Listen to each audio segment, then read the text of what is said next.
भोजन के बाद कभी भी दही नहीं खानी चाहिए।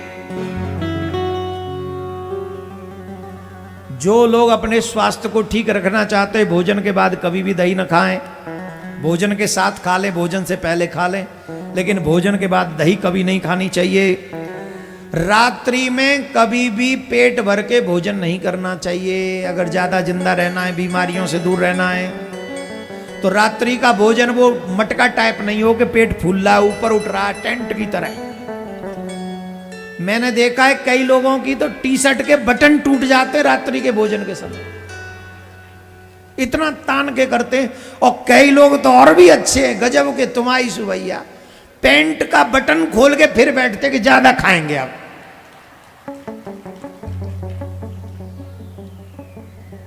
अब फिर वो भोजन के बाद लगाते हैं तो वो लगता नहीं। अब गए हुए पार्टी में बटन खोल लिया, अब जैसे तैसे लगाया, बेल्ट बांधी, और जैसे ही बेल्ट बांधी बटन टूट गया। अब बेल्ट ने थोड़ी लाज रख ली, और जब आके कहा आज अगर बेल्ट पहन के नहीं जाता तो बड़ी इंसल्ट हो जाती। किससे कह रहा है? पत्नी से। पत्नी माथा पकड़ के कहती, पहले ही कहती हूँ कम खाया कर, गुब्बारा बहुत फूल रहा है, बहुत फूल। मानता नहीं है। गुब्बारे माने बैलून।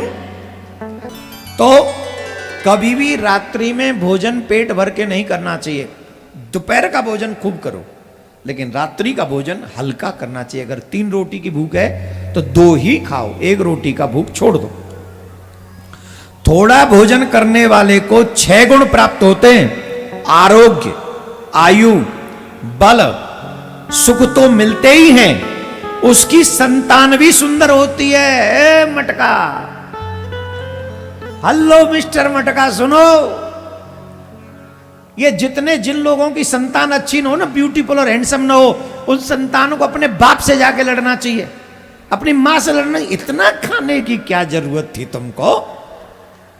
इतना खाए हो भाई, हमारा कलर डार्क कर दिए हो। सच्ची बता रहे, कसम से ऋषियों ने लिखा है, अधिक भोजन करने वाले की संतान अच्छी नहीं होती, कम भोजन करने वाले की संतान ज्यादा सुंदर होती है। तथा यह बहुत खाने वाला है, ऐसा कहकर लोग भी उसकी उपेक्षा करते, उसका उपास करते। तो इसलिए रात्रि के भोजन में विशेष ध्यान रखना चाहिए। आप इन चीजों का ध्यान रखेंगे जिससे आपकी आने वाली पीढ़ी भी सुंदर हो और अच्छी हो।